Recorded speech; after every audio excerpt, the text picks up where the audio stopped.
مستفاد حتى يحول عليه الحول. مال مستفاد دا مال مستفاد کم مال ته ویل کیږي؟ دا ویل کیږي هغه مال ته حصل للرجل في اثناء الحول من هبة او میراث او مثله ولا يكون من نتائج المال الاول. ګوره مال مستفاد هغه مال ته ویل کیږي صاحبانو چې کوم مال تا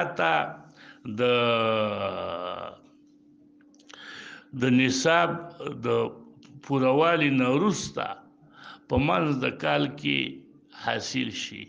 مثلا اوس ما سره په دې وخت کې 1,00,000 روپۍ دي. اوس دې وخت کې نصاب پوره شو، 1,00,000 روپۍ نصاب پوره دی فرضاً، یا 2,00,000 روپۍ دي چې نصاب پوره شو د ورکولو د زکات. دا روپۍ 2,00,000 ما په بینک کې ایښي دي، د دې میاشت د شعبان نه مې ایښي دي. نو بل میاشت د شعبان چې راځي دې 2,00,000 روپو باندې کال واوښته که نه. اوس د دې 2,00,000 نه علاوه ما ته د رکوټ اختر نه وروسته نورې روپۍ لاس له رالې، یو 2,00,000 بیا چا راکړلې، یو هبه باندې راله چا راکړې، یا 2,00,000 روپۍ د په بله لاره رالې، په بله لاره رالې، خو د رکوټ اختر نه وروسته. اوس دا کال به د دې مخکې روپو خو څه وخت کې پوره کېږي؟ شعبان کې. او د هغه نورو روپو څه وخت پوره کېږي؟ شوال کې که نه. اوس دغه هغه روپۍ زه د دې ته یو ځای کولی شم چې شعبان راشي ټول د 4,00,000 روپو زکات ورکم که نه؟ هغې ته به خپل صبر کوم چې کال پې تیر شي.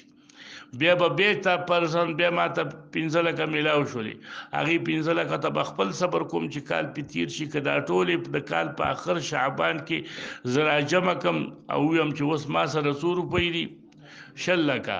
او ما سره په شعبان کې دا 2,00,000 روپۍ راغلې وي، اوس 6,00,000 دي. نو د 6,00,000 ټولو زکات ورکم. دې ته څه ویلی کېږي؟ انضمام د مال مستفاد، پیوستوالی د مال مستفاد د مخکینی مال سره د نصاب سره. نو دا انضمام او پیوستوالی د دې مال مستفاد به زه کوم که نه کومه؟ په دې باب کې اصل کې ته یاد ساته چې د مال مستفاد 3 قسمه دی. مال مستفاد د اول نه 2 قسمو ته تقسیم کا. یو ته ووایه مال مستفاد د جنس د ماقبل نه، د جنس د نصاب نه. یو مال مستفاد دی من غیر جنسه، غیر جنس د نصاب نه. معنا څه؟ ما سره په دې میاشت کې 6,00,000 روپۍ دي، په منځ د کلونو کې بیا 6 میاشتې چې تېرې شوې بیا مې 10,00,000 روپۍ. دا اوس د جنس د ماقبل نه دی که نه دي؟ او که ما سره په دې میاشت کې 6,00,000 روپۍ دي او 5 میاشتې چې تېرې شولې چا راله یو 50 اوښان هم راکړل.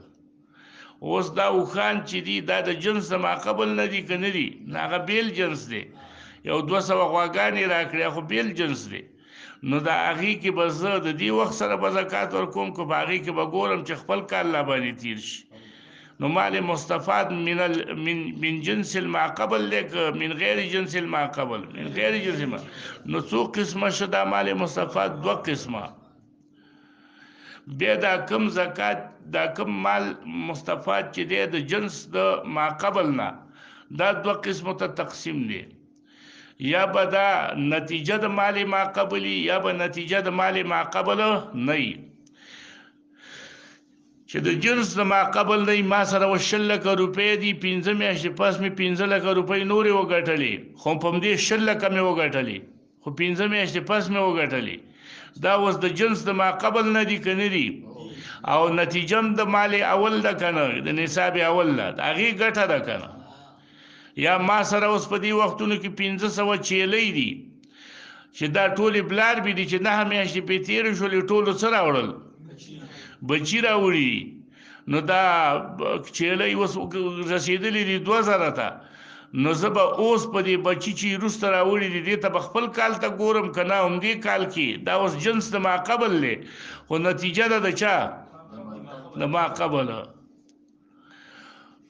نو دا یو قسم شو چې جنس د ماقبلي خو نتیجه هم د چای د ماقبلي یو دا دی چې جنس د ماقبلي خو نتیجه د ماقبل نه وي لکه اوس ما سره 100 لکه روپۍ دي خو په دې روپو ما تجارت نه دی کړی چې فرضاً زما پلار مړ شو او هغې ما ته په میراث کې یو 50 لکه نورې پرېښودې اوس دا جنس د ماقبل دی که نه دی خو دا نتیجه د مال اول ده څه نه ده که نه هغه یا مال چا راکړلې بخر هبې راکړله چې ها واخله دا 3 لکه روپۍ اوس دا جنس د ماقبل دی کر خو نتیجه د ماقبل خو نه ده کر صحیح شوه زما چیلۍ دي 10,000 او اوس یو 6 میاشتې چې تېرې شوې پلار مې مړ شو د هغې نه هم راته 15,000 پاتې شو اوس دا جنس د ماقبل دی خو نتیجه د ماقبل خو نه ده کړه نو تا وکتل چې څو قسمه مال مستفاد شو 3 قسمه یو دا دی چې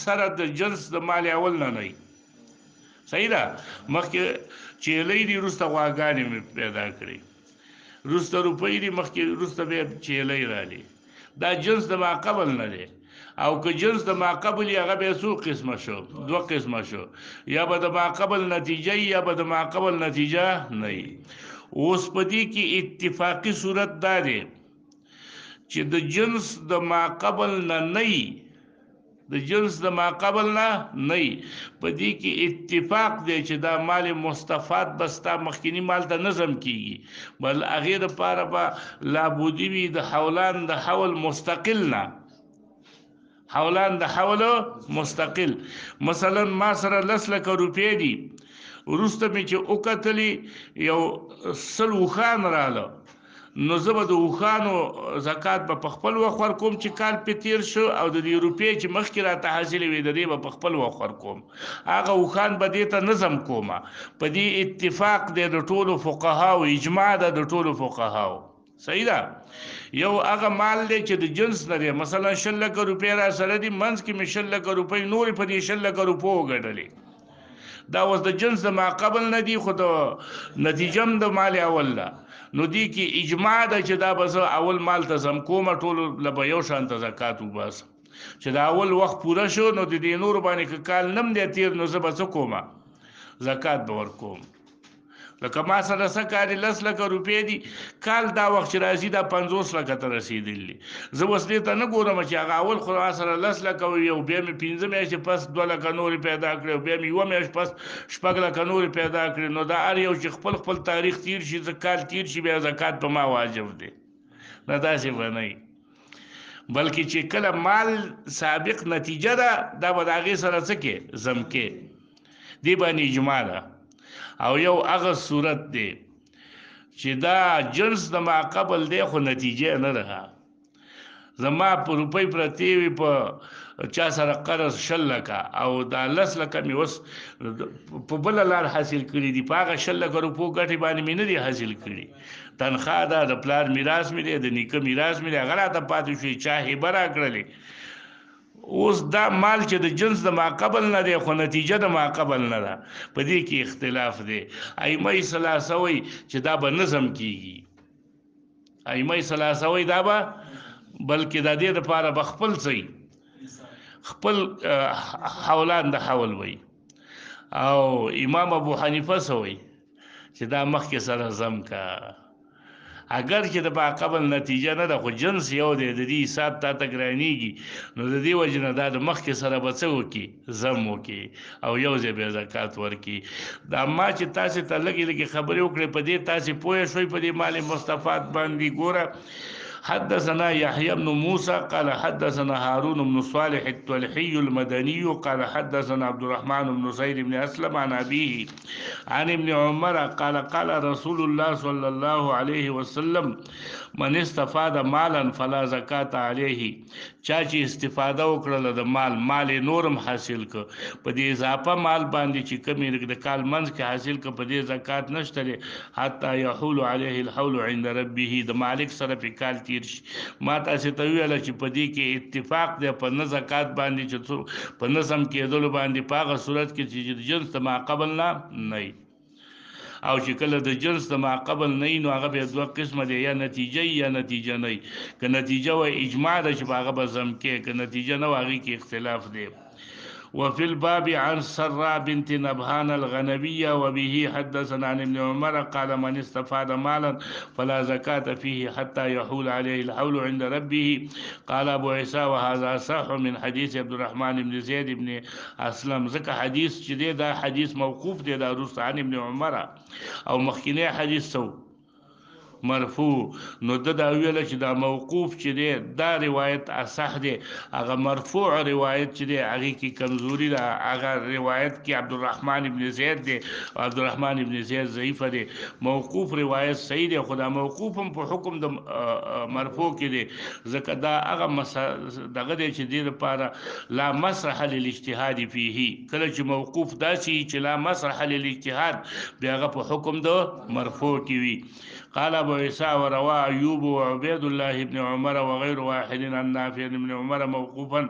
عبد الرحمن بن زيد چې مخکینی مرفوع روایت کیو هغه ضعيف في الحديث ضعفه أحمد بن حنبل وعلي بن المديني وغيرهما. وقد روي عن غير واحد من أصحاب النبي صلى الله عليه وسلم أنه لا زكاة في المال المستفاد حتى يحول عليه الحول. وبه يقول مالك بن أنس الشافعي أحمد إسحاق. وقال بعض أهل العلم إذا كان عنده مال کله چې د سره مال دی تجب فيه زکات چې پاغي کې زکات واجب دی ففيه الزکات نو پاغي کې به زکات ورکړي دی مال مستفاد کې دا چې مخکې نه نصاب خاوند وی لم يكن عنده سوى المال المستفاد او کمال مستفاد نه علاوه سره نور مال پورا نو ما تجب فيه زکات هغه د مال سره نو پورا شي زکات پکې واجبېږي. لم يجب عليه في مال المستفاد زکات حتى يحول عليه الحول. فإن استفاد مالا قبل أن يحول عليه الحول مخکې تیرېدو کال نه مال وګټه فإنه يزكي المال المستفاد مع ماله الذي وجبت فيه زکات. د مخکینی مال سره به زکات ولور کوي خدا اله چې د جنس ما قبل نه او د مخکینی مال صحیح نتیجه وي. وبه يقول سفيان الثوري واهل الكوفه باب ما جاء ليس على المسلمين جزيه. په مسلمانانو باندې جزیه دا اتفاقی مسله ده. جزیه ویل کېږي چاته ټیکس، نو په مسلمان باندې ټیکس نه. په دې کې دوا مسائل یو خدا چې مسلمان باندې ټیکس د اول سر نه نشته، نو په دې خو اتفاق دی چې د اول سر نه پې نشته. دویم دا ده چې ایمان راوړي به ټیکس ته ساقطیږي که نه ساقطیږي. نو د دې حدیث نه داسې معلومیږي چې ټیکس د دې نه څه کېږي. اگر چې امام شافعي رحمه الله وایي چې نه ټیکس پیواري واجب شوی ته نه ساقطیږي، خو دا حدیث مستدل دی د احنافو چې ځکه چې دا معنا ده چې ټیکس صادقي د اول سر نه کومږ ووایو چې دا حدیث د هغه باره کې دی چې نهته په مسلمانانو جزیه د اول سر نه، دا خو هر چاته پته ده. بیا خو د حدیث هغه فایده رانله. نو فایدې هله راځي چې مسلمان اسلام راوړي نو ټیکس ته څه شي ساقط شي. حدثنا يحيى بن أقسم قال حدثنا جرير بن قابوس بن أبي زبيان عن أبيه عن ابن عباس قال قال رسول الله صلى الله عليه وسلم لا تصلح قبلتان في أرض واحدة وليس على المسلمين جزية. دي کې اوس یو مسله په دې حدیث کې ده چې لا تصلح قبلتان دو قبلی په ارض واحد کې صحیح نه دي. د دې معنا څه ده؟ بعضې علما د دې معنا دا کوي چې یو سړی دی اسلام یې راوړ دارالحرب کې د ده دپاره اوسېدل جایز نه دي، ځکه دارالحرب چې دی د کافرو ملک چې دی نو د هغې دین جدا دی او د دین څه دی جدا دی. نو چې ځمکه یوه ده په دې کې دوه دینونه صحیح نه دي. دوه دینونه پکې قبلتان نه مراد څه شو؟ دوه دینونه. اوس دوه قبلې د یهودو نصاراو جدا قبله ده، زمونږ جدا قبله ده. دوه قبلې دوه دینونه په یوه ځمکه کې صحیح نه دي. نو مسلمان ته دا ویلی کېږي چې ته د دغسې ځمکې نه مهاجر شه چې کوم ځمکه کې دین دی او هغه دین اسلامی نه دی او ته وایې زه مسلمان پکې اوسېږم، نو دا لا قبلتان لا تصلح قبلتان فی ارض واحد، دا دعوه دې صحیح نه ده. دوه دینونه په یوه ځمکه کې نه کېږي. ته هجرت وکړه او د دغه ځمکې نه لاړ شه بلې ده. دا یوه ترجمه ده. په دې ترجمه پوه شوئ؟ که تاسو څوک دغه کوي چې دا چا ټول محدثین هم دا ترجمه کوي او دا ظاهره ترجمه هم ده. ظاهره چې دوه قبلې په یو ځمکه کې صحیح نه دي، یا به دارالاسلام یا به دارالکفري. نو کافر ته مسلمان ته دا ویل کېږي چې ته دا ځمکه پرېږده، که ته دا وایې چې زما دوه زه دین دې ځمکه کې کوم، نو هغه ځمکه کې خو کفر دی، هغه زورورتیا د چا ده؟ د کفر ده. نو دا صحیح نه دي. دغه ترجمه عام علماو کړې ده او ویلي دي چې لا تصلح دینان بارض واحده على سبیل المظاهره والمعادله. دو دینونه په یو ځای کې په طریقې د مظاهرې سره نه وي، نو مسلمان چې پکې اوسېږي هغه به پکې په شانته د ذمي اوسېږي، او مسلمان له دا په کار نه دي چې هغه په شانته د چا اوسېږي؟ ذمي اوسېږي. دویمه ترجمه د دې دا ده چې لا تصلح قبلتان فی ارض واحده، د مسلمانانو په ځمکه کې به دوه قبلې نه چلیږي چې حاکم دا ووایي چې دواړه دینونه زمونږ په ملک کې علی المساوات دي، حقوق د دواړو د دینونو محفوظ دي، یو شانته دي. اسلام او عیسویت په دې ځمکه څه دی؟ یو برابر دی. حاکم زمونږ دا اعلان کوي که نه دا ناپوهه حاکمان چې زمونږ په دې ملک کې فرق د عیسوي په مسلمان او فرق د مسلمان په عیسوي نشته. نه دا ټیک ده چې عیسوي به اوسېږي، هغه به په حقوقو د ذمي باندې اوسېږي.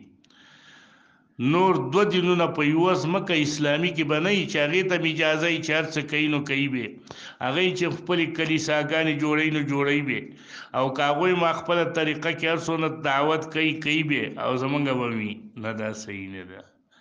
دوه قبلې په یوه ځمکه کې صحیح نه دي. نو مراد ترېنه ځمکه د چا ده؟ د اسلام. چې اسلام کې به بل دین ته اجازه په طریقې د مظاهرې سره نه ورکوي چې بل دین هم خیر دی، هغه دې دلته چلیږي او زمونږ دین به هم چلیږي، نو دا طریقه به نه کوي. صحیح ده؟ نو دا دواړه ترجمې دلته صحیح دي. ولیس علی المسلمین جزیه، او په مسلمانانو باندې به جزیه نه، یعنی که یو سړی اسلام راوړي د کال په منځ کې د ده نه به د دغه کال جزیه نه اخیستل کېږي. قال ابو عيسى حديث ابن عباس قد روي عن قابوس ابن ابي ذبيان عن ابي النبي صلى الله عليه وسلم مرسلا والعمل على هذا. كحديث لك كمزور دي وعمل على هذا عند طول اهل علم في متفق دي چې دو دینونه په یوه ځمکه کې نه وي. ان النصراني اذا اسلم، په دې باندې اتفاق دی چې جزیه به ترې لرې کېږي. نصراني چې اسلام راوړي وزعت عنه جزیه، د ده نه به جزیه لرې شي. وقول النبي صلی الله علیه وسلم لیس علی المسلمین عشور، دا قول د نبی علیه السلام چې په مسلمانانو باندې عشور نشته دی، نو وایي د دې عشورو نه مراد څوک شوله؟ لکه څنګه چې مخکې حدیث کې وه چې لیس علی المسلمین جزیتون، نو دلته چې راغی چې لیس علی المسلمین عشور، د دې نه دا مراد نه دی چې عشر پې نشته دی، ګنې زکات پې نشته دی. د عشور نه مراد څوک دی؟ جزیه ده. دا یوه ترجمه یې وکړله. وفي الحدیث، په دې حدیث کې ما یفسر هذا حدیث، په دې حدیث کې داسې ټکي شته دی چې هغه په خپله تفسیر د دې حدیث کوي. هغه دا چې راغلي دي انما العشور علی اليهود والنصارى، یو عشور په یهودو او نصاراو دی او په مسلمانانو نشته. نو په خپله دا حدیث دلالت په دې کوي چې دلته مراد څوک دی؟ جزیه ده.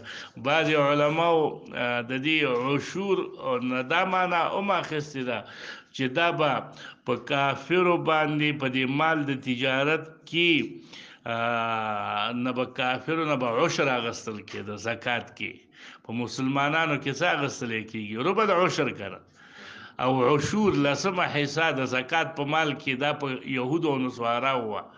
نو رسول الله صلی الله علیه وسلم وایي عشور په مسلمانانو نه دي، عشور په چا دي؟ په یهودو او نصاراو.